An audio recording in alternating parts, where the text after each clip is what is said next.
할렐루야. 오늘 우리에게 주신 하나님의 말씀은 마태복음 5장 13절 말씀입니다. 우리 함께 말씀을 합독하실 때 오늘 우리에게 주시는 계시의 말씀으로 받기를 원합니다. 마태복음 5장 13절 말씀. 너희는 세상의 소금이니 소금이 만일 그 맛을 잃으면 무엇으로 짜게 하리요? 후에는 아무 쓸데없어 다만 밖에 버리워져 사람에게 밟힐 뿐이니라. 아멘. 함께 기도합니다. 하나님 아버지 감사합니다. 오늘 은혜의 날을 주시고 주님 앞에 나와서 하나님의 말씀을 듣게 하시니 감사합니다. 이 말씀이 우리를 살리는 생명의 말씀 되게 하시고 주님의 약속의 말씀을 붙잡고 믿음으로 반응하며 믿음으로 하나님의 말씀을 취하는 복된 시간 되게 하여 주시옵소서. 감사하며 예수님의 이름으로 기도합니다. 아멘. 우리 하나님은 우리를 변화시키시는 하나님이십니다. 어떻게 변화시키십니까? 무한한 가치가 있는 존재로, 변하지 않는 가치가 있는 존재로 우리를 바꾸십니다. 우리는 하나님의 은혜로 영원토록 사라지지 않을 가치가 있는 존재로 그렇게 변화가 되었습니다. 우리는 우리의 심령 속에 주님이 주신 영생을 소유한 자가 되었습니다. 이 영생이란 천국 갈 때만 필요한 것이 아니라 이 땅에 있는 동안에도 그 생명을 갖고서 풍성한 생명의 능력과 그 자유를 누리게끔 하셨습니다. 그것이 하나님의 자녀된 권세입니다. 이것을 믿어야 됩니다. 우리가 믿는 대로 믿음의 결과가 나의 삶 한가운데서 벌어지게 됩니다. 하나님께서 말씀으로 나타내어 주신 믿음, 그 믿음은 바로 무에서 유를 창조하시는 믿음입니다. 이 하나님을 아브라함이 믿었습니다. 로마서에서 아브라함의 믿음을 어떤 믿음이라고 합니까? 그가 믿은 하나님은 없는 것을 있는 것 같이 부르시는 하나님, 죽은 자를 산 자같이 부르시는 하나님을 바로 아브라함은 믿었습니다. 하나님이 그렇게 믿음으로 부르시면 죽은 자도 산 자처럼 나온다는 것입니다. 그 능력이 하나님께서 바로 저와 여러분 안에 충만히 거하시는 것을 믿으시길 바랍니다. 믿음이 오직 능력입니다. 믿음은 나를 변화시키고 환경을 변화시킵니다. 믿음의 능력으로 모든 것이 변하게 되어 있는 것입니다. 아무리 예수님께서 십자가에 죽으시면 뭐합니까?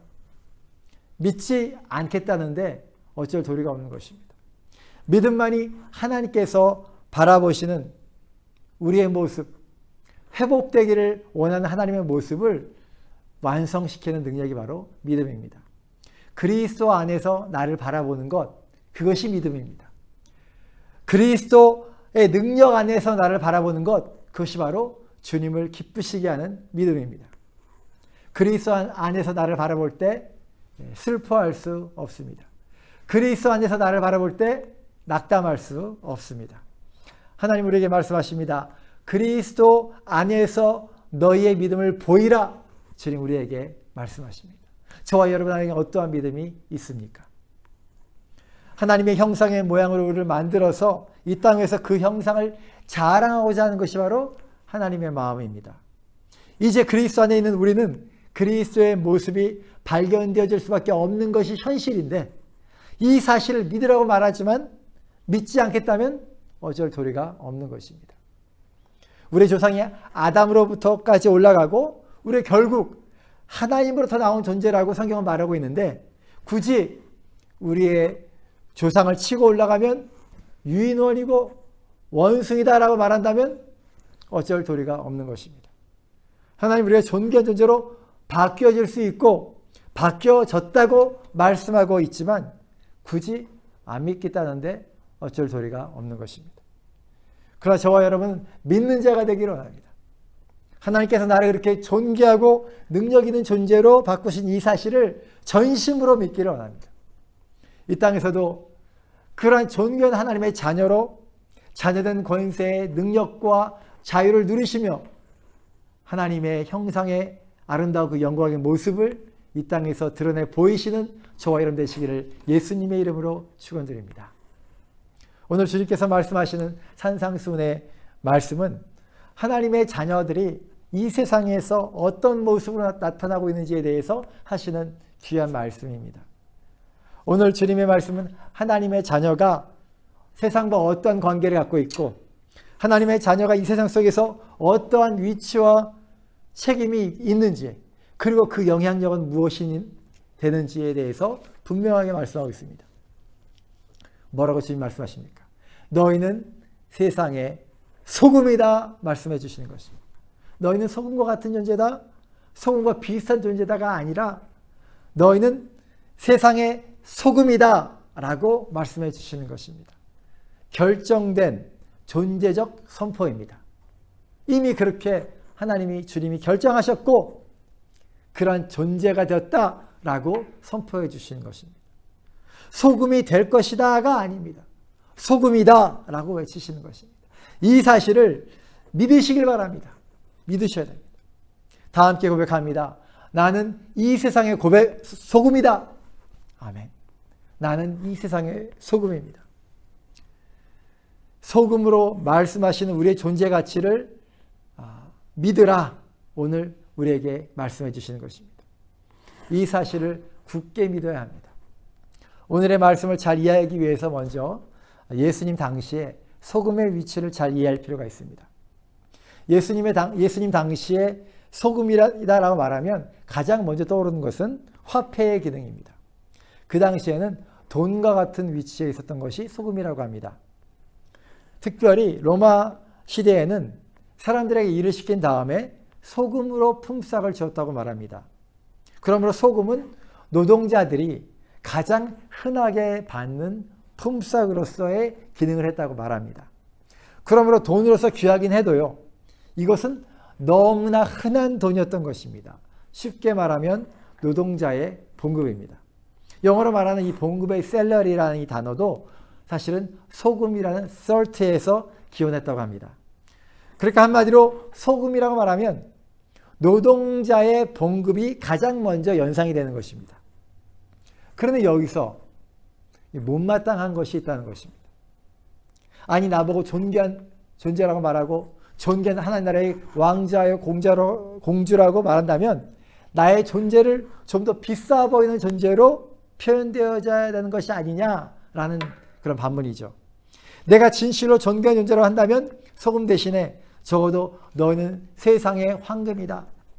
너희는 세상의 물방울 다이아다 라고 말씀해 주시는 것이 더 적절한 것이 아닌가. 가뜩이나 하라는 말씀 다 지키고 심지어 팔복의 말씀도 순종하고 있는데 저를 노동자 취급하시고 소금으로 결제해 주신다면 이건 너무한 거 아닙니까? 이렇게 생각할 수 있다는 것입니다. 소금은 사실 너무나 평이한 것입니다.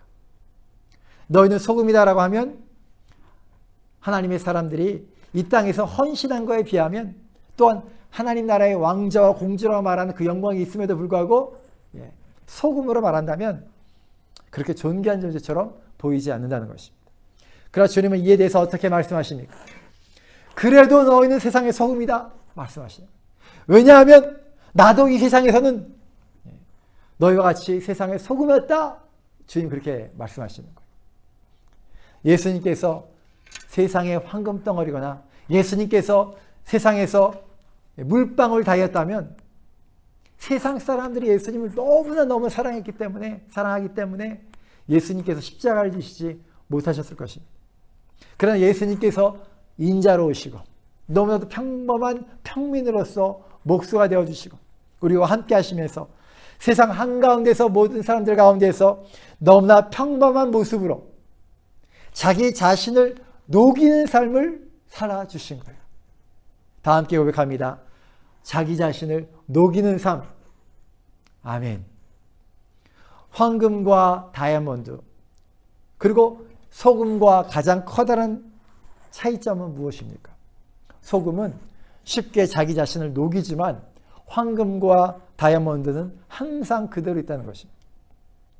소금은 녹아야만 하는, 스며들어야만 하는 사명이 있다는 것입니다. 이것을 통해서 맛을 만들어냅니다.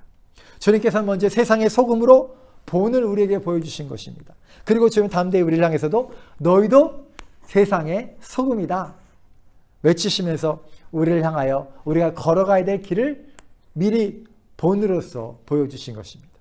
이것은 놀라운 은혜의 부르심인 것입니다. 주님처럼 주님의 길을 걸어가야 되는 축복의 길인 것입니다. 하나님의 자녀는 세상의 소금인 것입니다. 성도는 세상의 소금인 것입니다. 왜냐하면 예수님도 세상의 소금이셨습니다. 예수님을 모신 우리는 소금 대신 예수님을 모시고 사는 존재인 것입니다. 저와 여러분은 영원한 가치를 보여줄 수 있는 존재, 영원한 가치를 나누어 줄 수 있는 존재가 되었습니다. 무엇으로요? 황금입니까? 다이아몬드입니까? 아닙니다. 소금으로서 나눠줄 수 있는 존재가 된 것입니다. 예수님은 저와 여러분을 그렇게 변화시켜 주셨습니다. 예수님께서는 말로써 우리를 변화시켜 주신 것이 아닙니다. 예수님은 주님의 행동으로, 주님의 삶으로 나를 변화시켜 주셨고 이제는 내 안에 소금처럼 녹아 들어와 계신 것입니다. 그러면 이제 나도 소금으로 탈바꿈 되어버린 존재가 되었습니다. 오늘 설교를 들으시면서 나는 진실로 소금이다 라는 믿음으로 말씀을 들으시길 바랍니다. 소금의 역할이 얼마나 중요한 것인지 모릅니다. 소금의 역할을 하나씩 하나씩 살펴봅니다. 첫 번째로 소금은 생명 유지를 위해서 절대적으로 중요한 영양소 역할을 감당합니다. 건강을 위해서 음식을 짜지 않게 드시는 분들이 많이 계시죠. 이 건강을 위해서 중요한 것은 건강을 위해서 적절한 조금의 소금을 반드시 먹어야 된다는 사실입니다. 그런데 간혹 소금이 몸에 지나치게 빠져나가서 몸의 수분의 양이 그 염도가 너무나 적게 되는 순간이 있습니다. 이 상태를 저나트륨 혈증이라고 말합니다. 병인데요. 이때는 구토와 설사 그리고 과도한 발한 등의 증세가 있고요. 중증인 경우는 두통, 발작, 혼수 상태까지 가게 한다고 합니다. 이 마라톤을 하시는 분이 땀을 많이 했어요. 그런데 물만 마시면 안 된다는 것입니다. 물만 마시게 되면 급성 저나트륨 혈증이 생길 수가 있습니다. 또한 전시에 전쟁터에서 전쟁하는 병사들이 땀을 많이 흘리죠. 그렇지만 밥은 못 먹어도 물은 마셔야 되니까 계속 물을 마시면서 물만 마시면 안 됩니다. 수통에 꼭 챙겨두는 것이 바로 소금입니다. 전투병들의 수통에는 물만 있는 것이 아니라 바로 소금입니다. 그래서 소금을 같이 먹어야 된다는 것이죠. 소금은 우리의 건강을 유지함에 있어서 절대적으로 중요한 영양소인 것입니다. 소금의 역할 두 번째로 소금은 부패를 막는 방부제 역할을 한다고 합니다. 이 소금이 들어가는 음식은 잘 썩지 않습니다. 이 생선을 잡아서 오랫동안 보관하기 위해서 소금을 뿌리고요. 그렇게 소금에 절여진 생선들을 장기간 보존하면서 먼 곳까지 갈 수 있게 만드는 것입니다. 주님께서 우리에게 너희는 세상의 소금이다 말하는 것은 우리를 통해서 세상의 부패를 막고자 하는 하나님의 깊은 뜻이 담겨져 있습니다. 그러므로 나는 나의 존재 자체가 중요한 것입니다. 내가 온전한 소금이 될 때 그 땅의 부패를 막게 되는 것입니다. 주님의 선교사님들이 열방의 그 땅에서 존재하는 것 그 자체만으로도 아주 소중한 것입니다. 소금의 역할을 하기 때문에 그렇습니다. 소량의 소금으로도 부패를 막을 수 있는 것처럼 하나님의 사람이 그 땅에 있는 그곳에서 하나님의 소금으로 그 땅의 부패를 막는 것입니다. 그것이 바로 주님의 믿음. 소량의 소금일지라도 부패를 막을 수 있다. 그것이 바로 주님의 믿음입니다. 소금으로 계시된 주님의 뜻, 그 뜻이 저와 여러분의 삶 가운데 이루어지기를 원합니다. 소금의 세 번째 역할은 소금은 땅을 비옥하게 만드는 비료의 역할을 한다고 합니다. 농업용으로 쓰여진 소금이 있다고 합니다. 환경과학과 토양화학 분야의 전문가들은 소금이 수세기 동안에 땅을 비옥하게 만드는 데 중요한 수단이었다고 말합니다. 웨스트 버지니아 대학의 토양학과 교수인 유진 디치렉 교수는 팔레스타인 지역에서는 우리가 식탁에서 사용하는 소금과 다른 개념에서 농업용으로 사용되는 소금이 있었다고 말합니다. 이 교수님께서 거름의 역할로 사용된 소금에 관한 그런 농업 관련 문서들을 옛날에 쓰여진 농업 관련 문서들을 많이 발견했다고 말합니다. 그는 소금이 가진 가치를 고대 사람들이 잘 알았던 것으로 여러 문헌에서 발견할 수 있고 목초지의 풀을 잘 기르는데 소금이 큰 힘을 감당했다고 고대 사람들은 믿었다는 것입니다. 그리고 히브리 사람들이 특히 2000년 전에 팔레스타인 지역에서 소금을 그 땅에다가 뿌리면서 비료로서 사용했다는 것입니다. 소금의 기능은요, 망가진 땅을, 힘을 잃어버린 땅을 비옥한 땅으로 만드는 힘이 있었다고 합니다. 땅을 고치는 능력이 소금에게 있는데요, 이러한 능력을 하나님은 또한 우리에게 주셨다는 사실입니다. 주님 우리에게 너희는 세상의 소금이다. 힘을 잃어가고 병들어가는 땅을 회복시키는 이 땅의 소금이다 라고 우리에게 말씀해 주시는 것입니다. 소금의 역할 네 번째로는 소금은 모든 음식에서 맛을 내게 합니다. 소금은 사람들하고 맛있는 식사를 만들게 합니다. 요즘은 식사 대접을 하고 나서 맛있게 드셨습니까? 라고 질문하지만요, 옛날 나이 많으신 분들은 식사 후에 간이 맞으셨습니까? 라고 인사를 나눴다고 합니다. 소금간이 잘 들어 맞았습니까? 라는 의미입니다. 여러분은 이 커피를 맛있게 마시는 방법 중에 하나가 소금을 넣는 것인 것을 아십니까? 커피에 무슨 소금을 넣느냐라고 말하는지 모르겠지만요, 커피에 적절한 소금이 들어가면 커피의 쓴맛을 좀 잠재워주고 또 커피의 향이 더 잘 우러나온다라고 말합니다. 이처럼 커피도 소금이 들어가고요, 또 음식 중에서 소금이 들어가지 않으면 거의 먹기 힘든 음식이 있습니다. 한국 음식의 대표적인 것이 뭐겠습니까? 설렁탕이 있지 않습니까? 설렁탕에는 반드시 소금이 들어갑니다. 이 설렁탕의 이 소금은 구수한 설렁탕 맛을 더 잘 느끼게 하고요, 이렇게 맛을 만드는 것, 모든 음식을 맛있게 만들어서 맛있게 음식을 먹게 하는 것, 이것이 바로 소금의 기능입니다. 이처럼 소금은 생명 유지를 해서 절대적으로 중요한 요소이고요, 소금은 부패를 막는 방부제 역할을 하고요, 소금은 약하고 병든 땅을 다시 비옥하게 만드는 비료 역할도 하고요, 소금은 모든 음식을 맛있게 먹게 하는 필수 성분으로서 소금이 있습니다. 이것이 바로 소금의 대중성입니다. 다 함께 고백합니다. 소금의 대중성. 복음이요, 모든 세대에게, 그리고 복음이 모든 계층에게, 그리고 복음이 모든 열방의, 모든 땅의 모든 민족에게 전파하게 하는 그런 복음의 대중성이 있습니다. 하나님 우리를 그러한 소금과 같은 존재로 만드셔서 모든 사람들에게, 모든 모양의 사람들에게 복음을 전하며 소금 대신 예수님을 증거하게 하셨습니다. 지금까지는 소금의 대중적인 역할을 살펴봤습니다. 소금은 대중적으로 모든 사람의 필요를 채워주는 복음의 대중성을 표현하는 것뿐만 아니라 소금은 소금만이 가지고 있는 거룩성도 가지고 있습니다. 다 함께 고백합니다. 소금의 거룩성. 아멘. 소금의 거룩성을 생각할 때 첫 번째는 소금은 제물의 일부라는 사실입니다.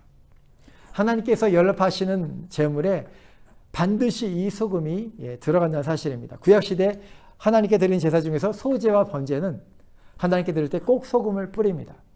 이 제사의 규례에서 우리가 알 수 있는 것은 하나님께서는 받으시는 제물에 소금을 넣기를 진정으로 원하셨다는 사실입니다. 구약시대 제물에 이렇게 소금을 뿌렸습니다. 레위기 2장 13절의 말씀입니다. 내 모든 소제물에 소금을 치라. 내 하나님의 언약에 소금을 내 소제에 빼지 못할지니 내 모든 예물에 소금을 드릴지니라. 이렇게 말하고 있습니다. 그러므로 우리가 알게 되는 것은 소금은 제물의 일부라는 사실입니다. 그렇다면 신약시대의 소금 제물은 누구입니까?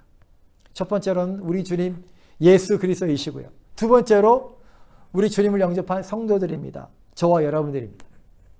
우리가 소금으로서 우리가 처한 곳에서 하나님의 임재를 드러내는 삶, 살게 될 때 우리를 통해서 세상은 하나님의 영광을 보게 될 것입니다.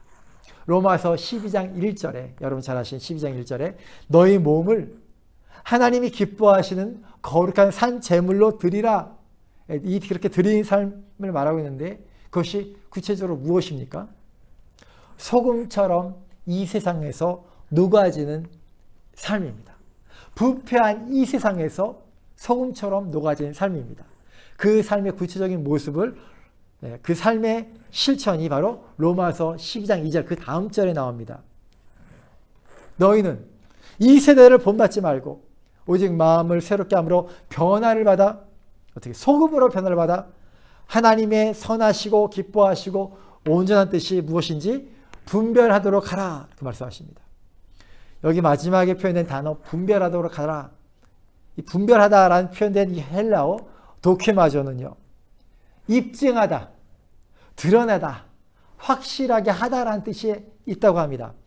이 세상에서 너희들의 위치는 바로 하나님의 선하시고 기뻐하시는 뜻을 입증하라, 확실히 드러내라, 확실하게 하는 삶을 살라. 이러한 말씀이라는 것이죠. 이와 같은 소금의 삶을, 소금 제물의 삶을 살라 말씀하시는 거예요. 이 부패한 세상에서 나의 몸을 거룩한 산 제물로 이 세상에서 녹여서 드리는 삶인 것입니다. 이와 같은 소금 제물의 삶을 보시고 하나님 아버지는 기뻐하십니다. 저와 여러분의 삶이 이 부패한 세상에서 소금 제물의 삶처럼 녹아지는 삶 되기를 예수님의 이름으로 축원드립니다. 두 번째로 소금의 거룩성을 생각할 때 하나님께서 말씀하시는 것은 소금은 하나님의 언약을 표현한다 말씀하십니다. 성경에서 말씀하신 소금의 의미는 영원함을 의미합니다. 영원함. 사라지지 않음. 변질되지 않음. 항상 그러함의 표현을 하는 것입니다. 그런 의미를 담고 있습니다. 이 때문에 하나님께서는 친히 언약을 말씀하실 때 소금 언약이라는 단어를 사용하십니다. 하나님의 사람들과 언약을 맺으십니다. 소금 언약을 맺으십니다. 다 함께 고백합니다. 소금 언약. 아멘. 변하지 않는 언약을 말합니다. 소금 언약은 먼저 제사장들과 맺으셨습니다. 민수기 18장 19절의 말씀입니다. 함께 보시겠습니다. 이스라엘 자손이 여호와께 거제로 드리는 모든 성물은 내가 영구한 몫의 음식으로 너와 내 자손에게 주노니 이는 여호와 앞에 너와 내 후손에게 영원한 소금 언약이니라. 이렇게 말합니다. 여호와께서는 아무런 기업도 받지 못한 레위 족속들을 위해서 영원한 음식 제공을 약속을 하시면서요. 그것을 보니까 음식 영구한 몫의 음식으로 약속을 하셨는데 소금 언약이라고 말씀하시면서 약속해 주셨습니다. 이것은 변함없이 제사장들을 위한 그런 확실한 생활의 보장이 되는 말씀인 것입니다. 그런데 그리스도 안에 있는 우리를 또한 하나님께서 뭐예요? 왕 같은 제사장이라고 말씀을 하시죠. 지금 왕 같은 제사장이 된 우리의 생활도 하나님은 우리에게 소금 언약으로 보장해 주시는 주님이신 것을 믿으시길 바랍니다. 그런데 사실 여기에 한 가지 조건이 있죠. 무슨 조건입니까? 먼저 구해야 될 것이 있습니다. 너희는 먼저 그의 나라와 그의 일을 먼저 구하라 이렇게 말씀하셨습니다. 제사장 된 우리가 소금의 제물로서 드리고 또 소금의 역할을 감당하는 제사장직의 직을 감당할 때 그때 주님은 이 모든 것을 더해 주실 것이다. 제사장직을 감당할 때 제사장직의 역할을 감당할 때 하나님께서 영원토록 보장해 주시는 그 소금 언약으로 우리 삶을 책임져 주시는 그런 놀라운 은혜가 임할 줄로 믿습니다. 또한 하나님께서 소금 언약을 말씀하실 때 영원한 왕권의 측면에서 이스라엘과 맺은 약속을 설명하시면서 소금 언약을 말씀하십니다. 역대하 13장 5절 말씀입니다. 이스라엘 하나님 여호와께서 소금 언약으로 이스라엘 나라를 영원히 다윗과 그 자손에게 주신 것을 너희가 알 것이 아니냐. 하나님께서 다윗에게 소금 언약으로 약속하셨다는 것입니다. 이것은 이스라엘 나라를 다윗과 그의 자손에게 주시겠다는 약속인데요. 영원토록 변함없이 주시겠다는 것입니다.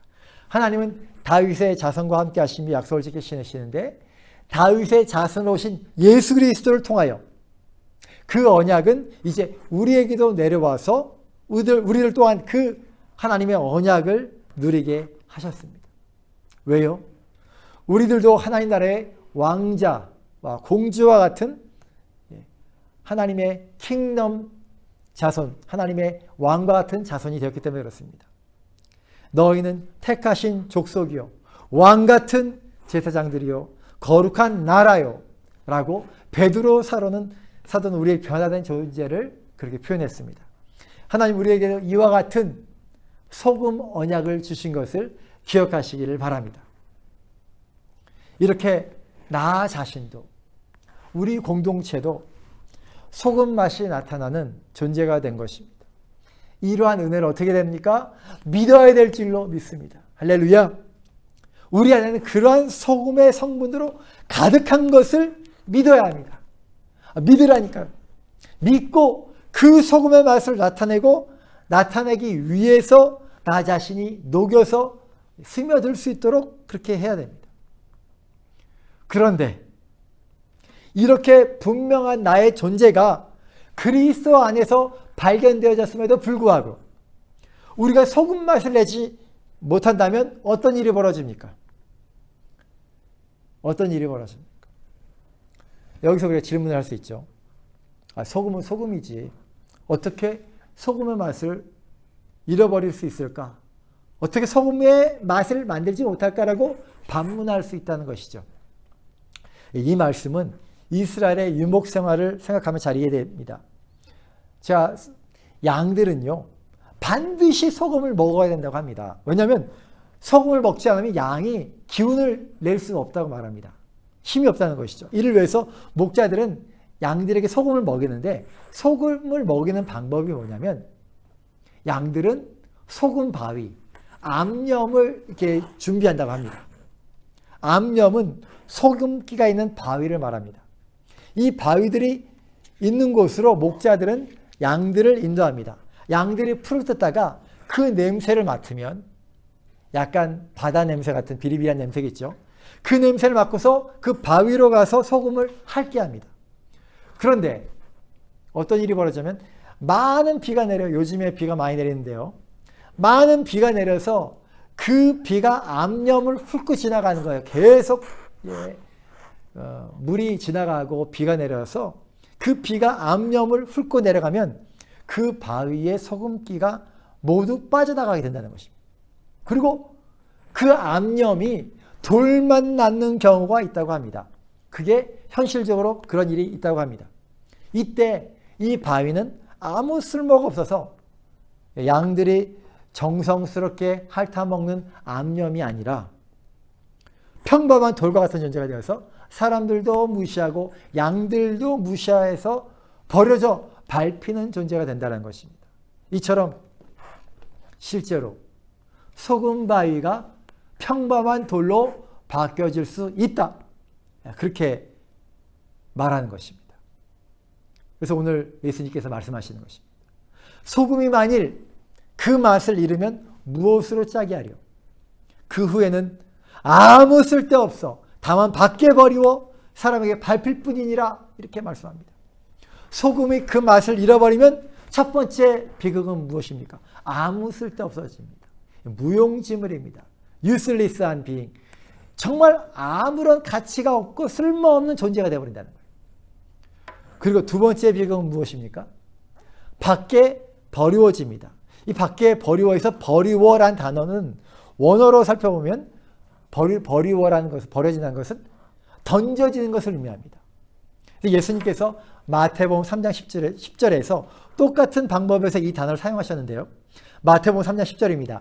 이미 도끼가 나무 뿌리에 놓였으니 좋은 열매를 맺지 아니하는 나무마다 찍혀 불에 던져지리라 이렇게 말합니다.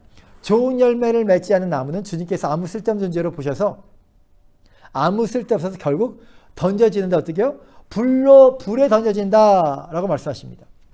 소금도 이렇게 버려진다, 던져지는데요.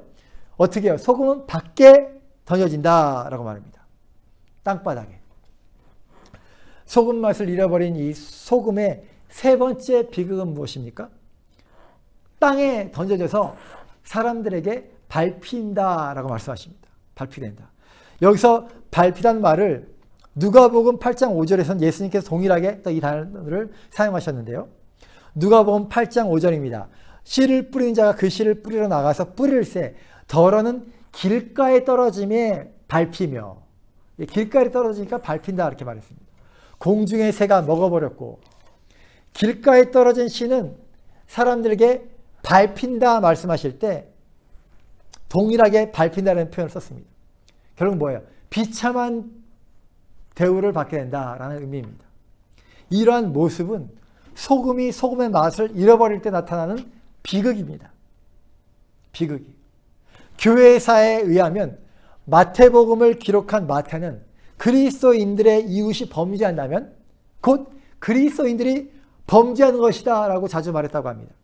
이 말은 우리 그리스도인들이 이 세상의 소금이 되어서 하나님의 말씀대로 살고, 그리고 이것을 우리의 이웃이 매일 본다면 그 이웃이 비록 믿지 않는 사람이라 할지라도 그리스도인들을 통해 나타난 하나님의 거룩하심과 경외함을 인하여 죄를 짓지 않게 된다는 겁니다. 그런데 오히려 그리스도인들이 행동하는 것을 보고 세상 사람들이 내가 그렇게 사니 난 이제 교회 안 갈래.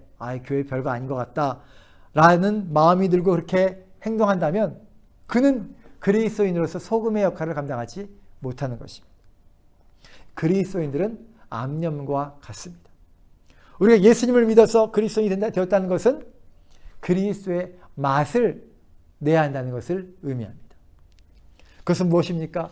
우리 안에서 그리스도의 임재와 그리스도의 능력과 그리스도의 생명을 보일 수 있어야 된다는 것입니다. 그런 믿음을 갖고 내가 소금이라는 믿음을 갖고 나아갈 때 그렇게 보일 수 있다는 것입니다. 만약에 그렇게 소금의 맛을 내지 못하고 그리스도의 맛을 내지 못한다면 비 맞은 암염처럼 쓸모없는 돌멩이로 세상 사람들의 조롱과 무시를 받게 된다는 것입니다. 우리는 우리가 그리스도 안에서 소금된 존재인 것을 확인하였다면 반드시 소금의 맛을 내면서 이 세상에서 녹아진 존재가 되기를 원합니다. 우리는 결단하기를 원합니다. 나의 입술이 소금이 되게 도와주십시오. 그리스도의 말만을 말하게 도와주십시오. 나의 하루의 삶이 이 세상 앞에서 소금이 되게 하여 주십시오. 나의 한 해의 삶이 소금의 한 해가 되게 도와주십시오. 오직 소금의 맛, 예수의 맛을 이 땅에서 나타내는 자로 살게 하여 주십시오. 그렇게 이 세상에서 나 자신이 녹아지는 자가 되게 해주십시오.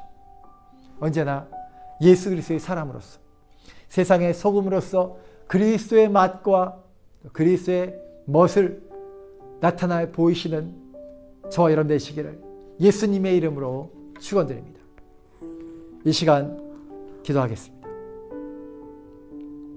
하나님 아버지 감사합니다.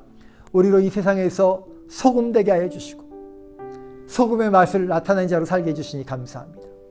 소금은 생명을 주는 귀한 필수 영양소이고 소금은 부패를 방지하는 방부제이고 소금은 피폐된 땅을 다시 살게 하는 비료와 같고 소금은 맛있게 음식을 먹게 하는 그러한 역할을 하는 소금인 것을 배웠습니다. 하나님, 우리 모두가 그러한 소금의 역할을 감당하며 그리스도의 복음으로 녹아지는 삶 살 수 있도록 역사하여 주십시오.